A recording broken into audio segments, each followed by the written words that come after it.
Bienvenidos y bienvenidas, mi nombre es Sergio Yepes Santiago, soy parte del equipo docente de la Cátedra de Fundamentos de Filosofía y Antropología de la Escuela de Psicología de la Universidad de Flores en Buenos Aires, Argentina. Hoy vamos a trabajar Introducción al Existencialismo. Hablar del existencialismo es hablar de una corriente con profunda influencia sobre la humanidad en los últimos 40, 50 años o más, quizá.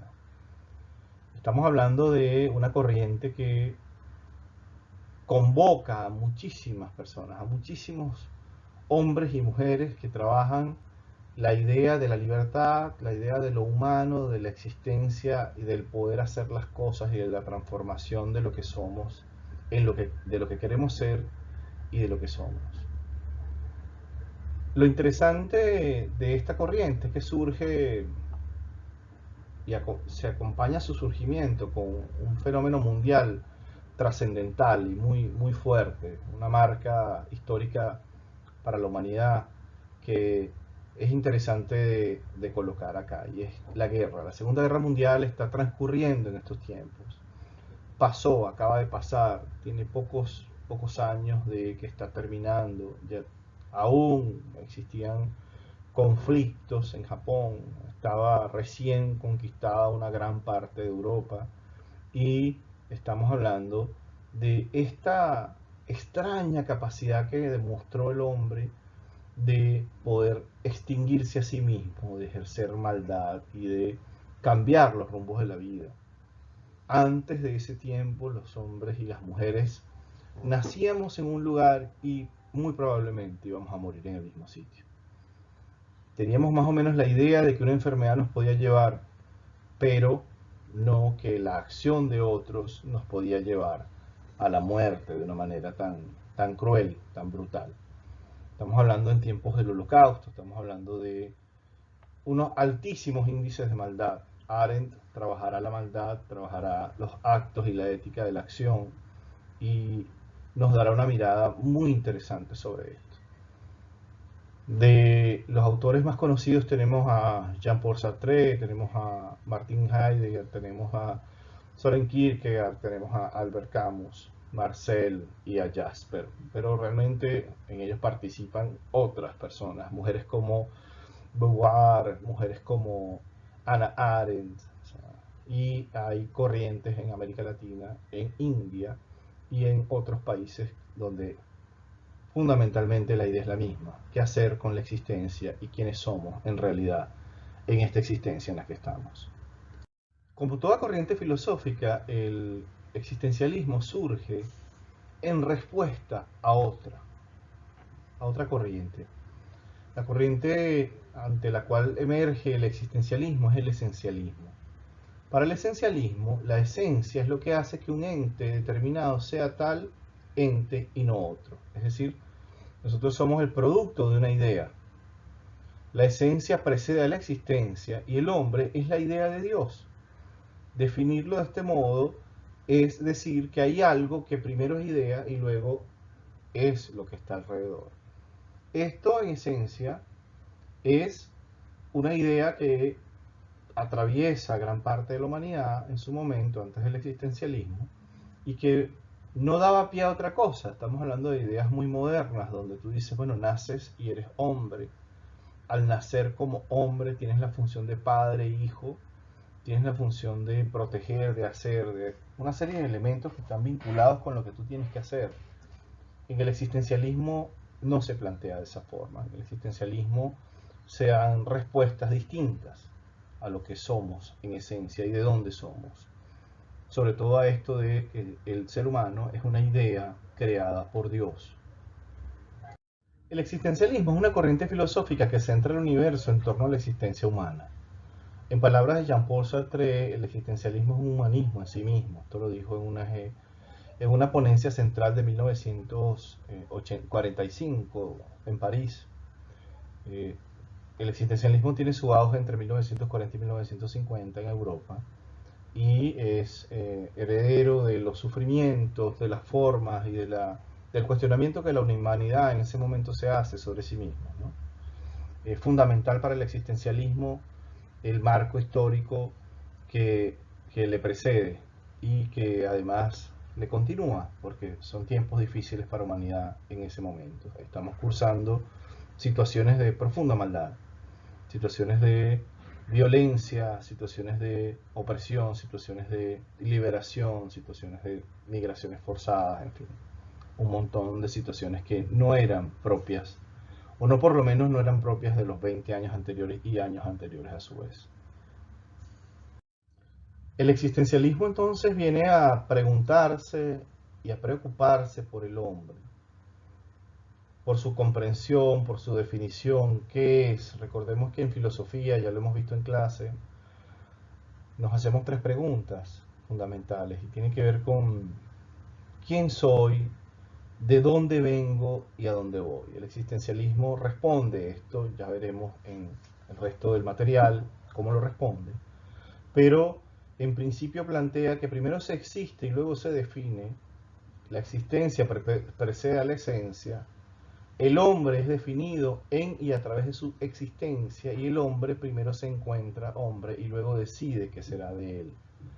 Un autor que veremos más adelante, Carl Gustav Jung, del orbe de la psicología analítica, plantea que el ser humano, el hombre, es en esencia lo que decide ser, no su circunstancia. Es decir, no somos nuestras circunstancias, sino lo que decidimos ser y hacer en este caso. Existen dos corrientes en el existencialismo.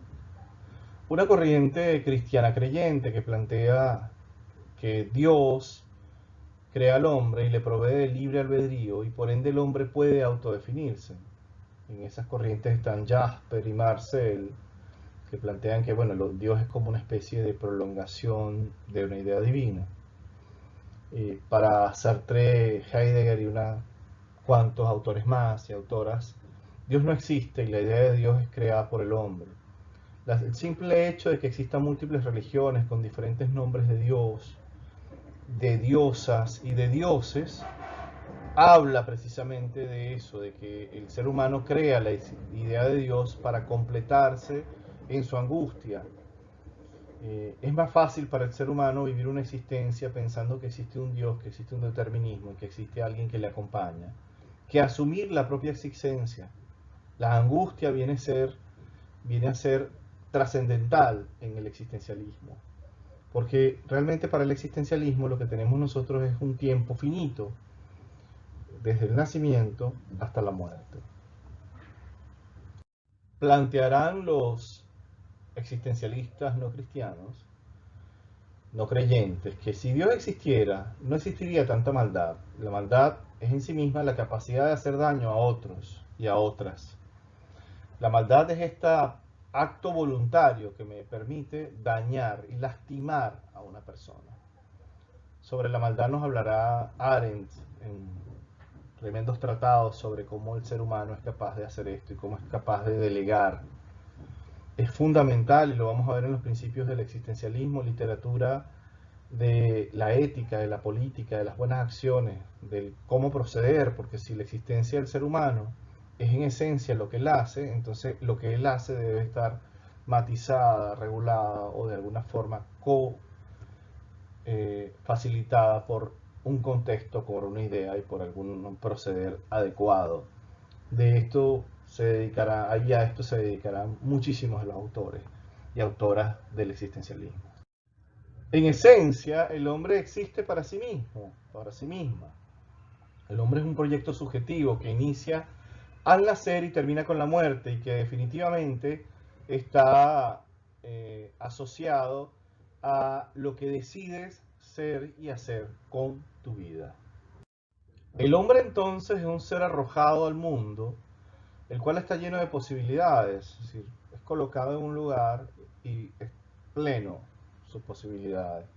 No olvidemos nuevamente que ya no necesitamos morir en el mismo lugar en el que nacemos. Podemos ir a otros países, podemos estudiar otras cosas, podemos comer, probar, hacer cosas. Ya no es un determinismo cultural tan fuerte el que se encuentra para esa época.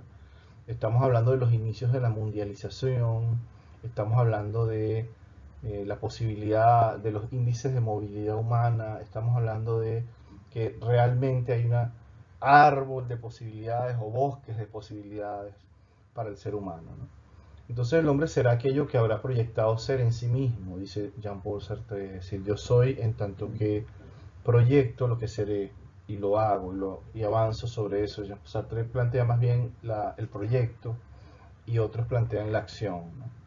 El hombre haciéndose a sí mismo hacia los demás, y esto es una idea que veremos ya casi al final de la presentación, pero tiene que ver con esto de es un hombre en contexto, es un ser humano que está en contexto. A este respecto, entonces nacer está más allá de la escogencia. Yo no escojo nacer. Hoy día lo vemos. Yo puedo ser producto del plan de una madre que decide inseminarse, del plan de dos hombres, de una pareja homoparental que decide alquilar un vientre, inseminarla o fecundarla. Y puedo ser parte de una pareja homoparental o heterosexual o heteroparental que decide adoptarme y en esencia antes de eso puede acordar con una mujer que está por parir eh, entregarme en el momento del nacimiento. Y así muchísimas otras formas, ¿no? Nacer no es algo que nosotros podamos determinar. Así que en este sentido nosotros podemos ser, es una demostración de que podemos ser el proyecto de otros y que lo que hacemos afecta a otras personas. Ahora, en ese proyecto de otro o de otra, o de otros, lo que ocurre es que aparezco. Entonces aparezco en este espacio y se me sirve un mundo de posibilidades. Me sirve un mundo de posibilidades y comienza el ejercicio de la libertad. Y mi socialización tiene que ver precisamente con eso, con los límites a mi libertad, con la extensión de mis capacidades a través de otros o a través de la tecnología y con lo que decido hacer con el repertorio de relaciones sociales y con la disponibilidad de recursos que tengo. Entonces, si bien nacer es más allá, yo no puedo escogerlo, lo que hago con mi vida tiene que ver con lo que soy en esencia. Es un sentido muy, por así decirlo, cibernético, un sentido, por así decirlo, procedimental. El hombre, o de manera industrial, por así decirlo, hablemos de que estamos en plena modernidad, estamos casi entrando en otras áreas ya de la modernidad, eh, nosotros somos proyectos, proyectos que se realizan en sí mismos y que se realizan a través de la acción. Esos somos proyectos. Fundamentalmente somos proyectos. Cada uno puede ser un proyecto de sí mismo o un proyecto de otros y ya veremos eso un poco más adelante. Ser un proyecto de otros tendrá que ver con la existencia inauténtica. La existencia es auténtica o inauténtica. Existe la existencia inauténtica en tanto que yo reproduzco cultura, diría Foucault, eh, que más adelante ya como autor postmoderno vuelve a hablar de la existencia. Pero retomando donde estábamos, la existencia será inauténtica en términos de Heidegger, porque Heidegger nos dirá que nosotros en la existencia auténtica reproducimos el proyecto de otro, reproducimos el proyecto social de otro y hacemos lo que nos dicen, hacemos lo que nos obliga la religión, la cultura y la sociedad. Por otro orden, la existencia será auténtica en tanto que yo me revelo a esa forma, yo me revelo a esa situación, yo me revelo y decido cómo casarme, cómo vivir, dónde vivir, qué hacer, qué comer, qué consumir y qué familiares o qué amigos tengo. Ahí es donde salen ideas como se tienen dos familias, la familia que te toca, donde naces, y la familia que tú mismo haces por fuera. Respecto sobre el ejercicio de la libertad y sobre lo que somos, Heidegger nos dirá que existe un Dasein, somos un Dasein. Como somos un Dasein, somos un ser ahí, es decir, un hombre en circunstancia, un hombre que está allí, que hace del aquí, de la hora, de lo que está evolucionando. Pero también nos llama la atención y nos dice que no existe un Dasein sin un Mitsein. ¿Qué significa esto? Nos está diciendo que el ser ahí es en esencia un ser con los otros. Para que exista un Dasein, también existe un Mitsein. ¿Okay? Es fundamental esto, es decir, yo no puedo ejercer lo que soy sin los demás. Entonces me acompaño de los demás como sujeto social. El hombre se hace a sí mismo y al hacerse a sí mismo involucra a la humanidad entera. Esto quedó claro, muy claro en ese momento, en cuanto a la guerra, en cuanto a la Segunda Guerra Mundial, en cuanto a los derechos humanos, en cuanto a todo el desarrollo que se da a partir de ese momento.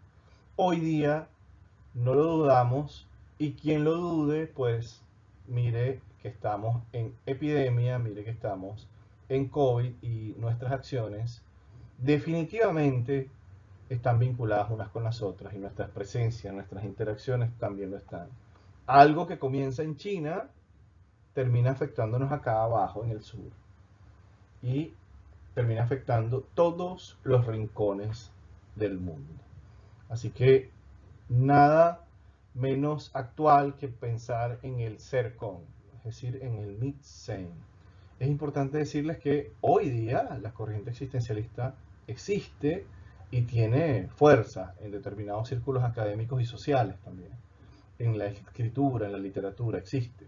Aun cuando existe también el naturalismo y existen otras corrientes, el existencialismo sigue apareciendo de manera recurrente en el discurso político, ético, social, religioso y moral, por así decirlo. Ya para cerrar, enmarcados en donde estamos, en la Escuela de Psicología y de Psicopedagogía, es importante dar cuenta de dos corrientes que son fundamentalmente hijas, por así decirlo, que están íntimamente vinculadas con el existencialismo, con ese ser ahí, con eso que somos en nuestra circunstancia. Y por un lado tenemos la psicología humanista, del cual aparece la logoterapia o psicología, psicoterapia del log, que tiene que ver con la racional, con lo emotivo, tiene que ver con Viktor Frankl, y la psicología analítica de Carl Gustav Jung, donde él toma y retoma elementos y es capaz de decir y de plantear enunciados como: no somos lo que hemos vivido, es decir, no somos nuestras circunstancias, somos lo que decidimos ser en ese proceso de individuación en el que nos encontramos. Así que estas dos grandes corrientes tienen muchísimas influencias del existencialismo. Hoy día también hay influencia del existencialismo en lo que hacemos, en las teorías cognitivas, por supuesto, en cómo representamos las realidades, en qué decidimos, en la toma de decisiones, en los elementos racionales que están dados en el comportamiento. Pero fundamentalmente el existencialismo nos plantea el asunto de nuestra libertad, de nuestra vida y de qué hacer con ella, ¿no? Esto es un asunto terapéutico, psicoterapéutico, que se expresa en esto de lo humano y de lo analítico, ¿no? Ahora, recordemos también que los momentos que hacen a la filosofía, es decir, esto de quién soy, de dónde vengo y a dónde voy, y esto de la duda, el asombro y las situaciones límites, todas son preguntas que se expresan, se corporeizan, se materializan en el setting psicoterapéutico. Están allí y están como elementos trascendentales de lo que hacemos nosotros y nosotras acá en psicología y en psicoterapia. Bueno, les doy las gracias por haber estado toda la presentación, y continuaremos en clase con el seminario, con los materiales, con los videos y con lo que tenemos para profundizar el existencialismo, que es una de las corrientes fundamentales del pensamiento contemporáneo y del pensamiento que trasciende. Como ya les dije, el existencialismo aún está entre nosotros y tiene un peso muy, muy importante.